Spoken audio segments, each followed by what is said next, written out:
Deuteronomy chapters 11 through 12. You must love the Lord your God and always obey his requirements, decrees, regulations, and commands.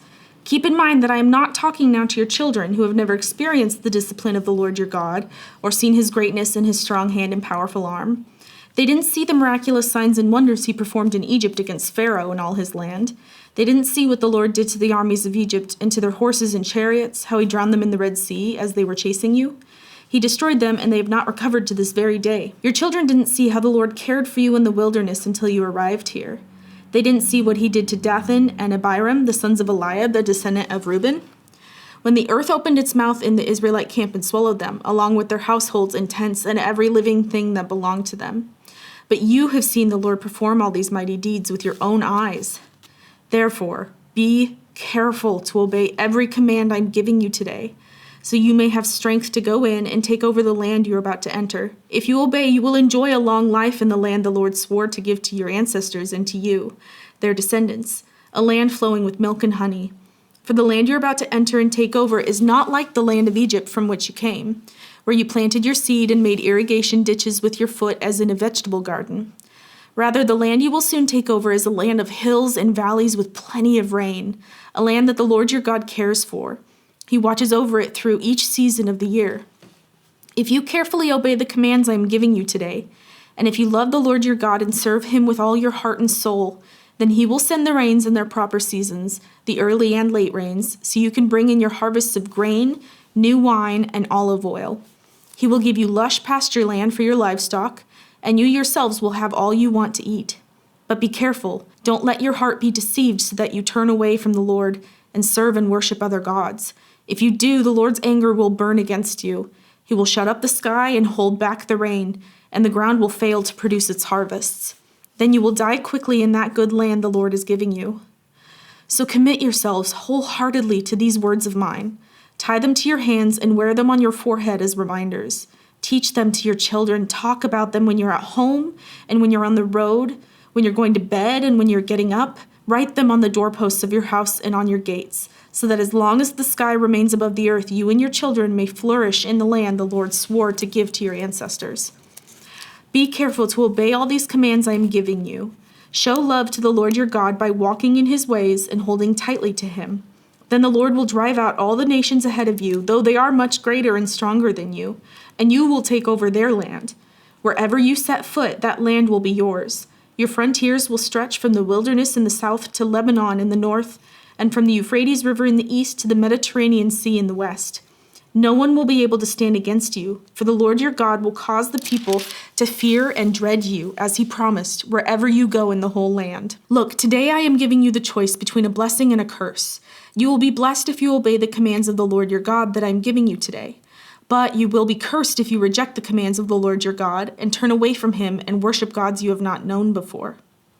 When the Lord your God brings you into the land and helps you take possession of it, you must pronounce the blessing at Mount Gerizim and the curse at Mount Ebal. These two mountains are west of the Jordan River in the land of the Canaanites who live in the Jordan Valley, near the town of Gilgal, not far from the oaks of Moreh.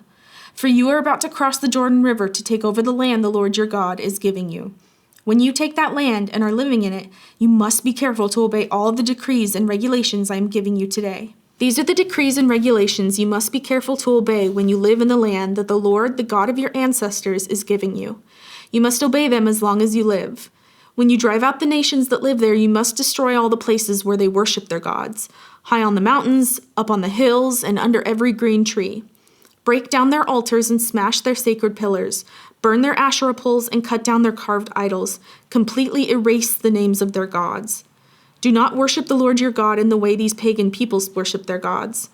Rather, you must seek the Lord your God at the place of worship he himself will choose from among all the tribes, the place where his name will be honored. There you will bring your burnt offerings, your sacrifices, your tithes, your sacred offerings, your offerings to fulfill a vow, your voluntary offerings, and your offerings of the firstborn animals of your herds and flocks.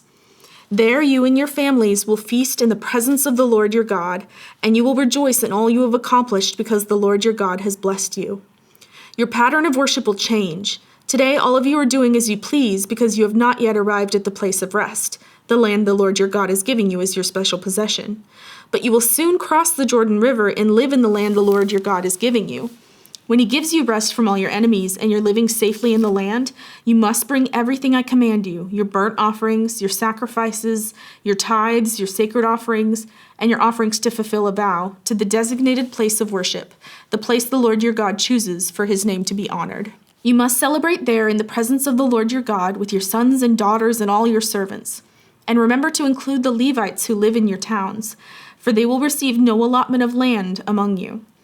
Be careful not to sacrifice your burnt offerings just anywhere you like. You may do so only at the place the Lord will choose within one of your tribal territories. There you must offer your burnt offerings and do everything I command you. But you may butcher your animals and eat their meat in any town whenever you want. You may freely eat the animals with which the Lord your God blesses you. All of you, whether ceremonially clean or unclean, may eat that meat, just as you now eat gazelle and deer. But you must not consume the blood. You must pour it out on the ground like water. But you may not eat your offerings in your hometown, neither the tithe of your grain and new wine and olive oil, nor the firstborn of your flocks and herds, nor any offering to fulfill a vow, nor your voluntary offerings, nor your sacred offerings. You must eat these in the presence of the Lord your God at the place he will choose. Eat them there with your children, your servants, and the Levites who live in your towns, celebrating in the presence of the Lord your God in all you do. And be very careful never to neglect the Levites as long as you live in your land. When the Lord your God expands your territory as he has promised, and you have the urge to eat meat, you may freely eat meat whenever you want. It might happen that the designated place of worship, the place the Lord your God chooses for his name to be honored, is a long way from your home. If so, you may butcher any of the cattle, sheep, or goats that the Lord has given you, and you may freely eat the meat in your hometown, as I have commanded you. Anyone, whether ceremonially clean or unclean, may eat that meat, just as you now do with gazelle and deer. But never consume the blood, for the blood is the life, and you must not consume the lifeblood with the meat. Instead, pour out the blood on the ground like water. Do not consume the blood, so that all may go well with you and your children after you, because you will be doing what pleases the Lord. Take your sacred gifts and your offerings, given to fulfill a vow, to the place the Lord chooses. You must offer the meat and blood of your burnt offerings on the altar of the Lord your God. The blood of your other sacrifices must be poured out on the altar of the Lord your God, but you may eat the meat. Be careful to obey all my commands so that all will go well with you and your children after you, because you will be doing what is good and pleasing to the Lord your God. When the Lord your God goes ahead of you and destroys the nations and you drive them out and live in their land, do not fall into the trap of following their customs and worshiping their gods. Do not inquire about their gods, saying, "How do these nations worship their gods? I want to follow their example." You must not worship the Lord your God the way the other nations worship their gods, for they perform for their gods every detestable act that the Lord hates. They even burn their sons and daughters as sacrifices to their gods.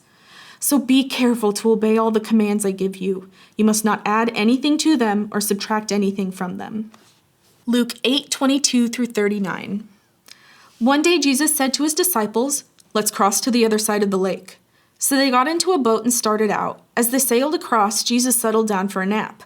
But soon a fierce storm came down on the lake. The boat was filling with water and they were in real danger.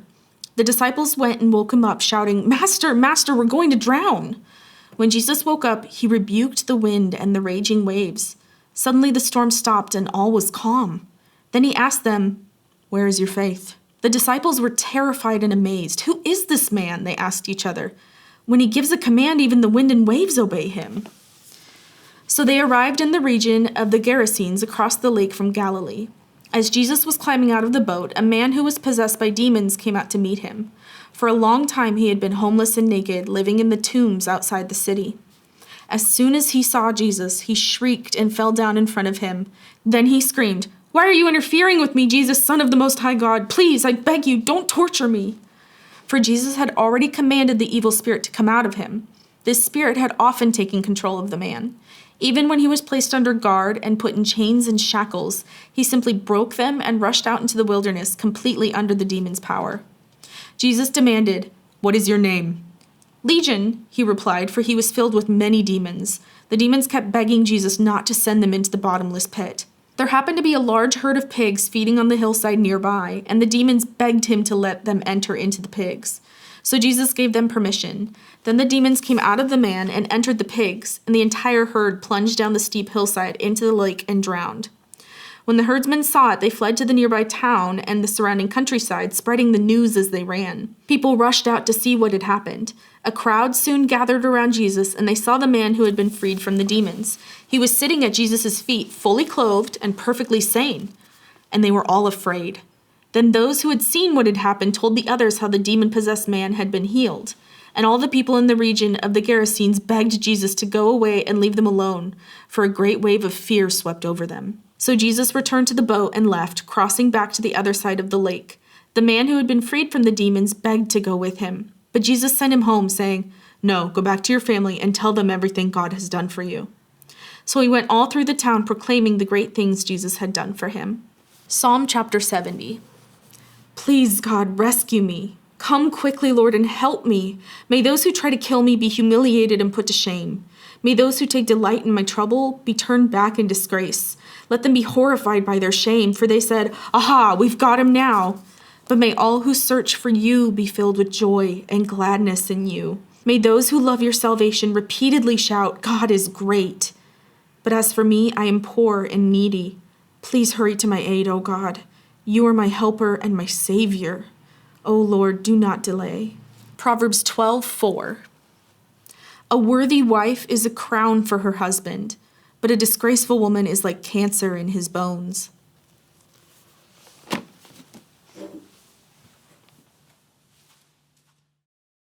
For you are about to cross the Jordan. Oh, I did that wrong.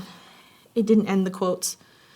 So it's still Moses speaking. Sorry, I was scared that it went out of focus again, but it didn't. We're good. Okay, here we go. When you take that land and are living in it, you must be careful to obey all the decrees and regulations. Be careful to obey when you live in the land that the Lord, I said the wrong word. Pour it on the ground like water. Pour it out on the ground like water. Bah! Why are you interfering with me, Jesus, son of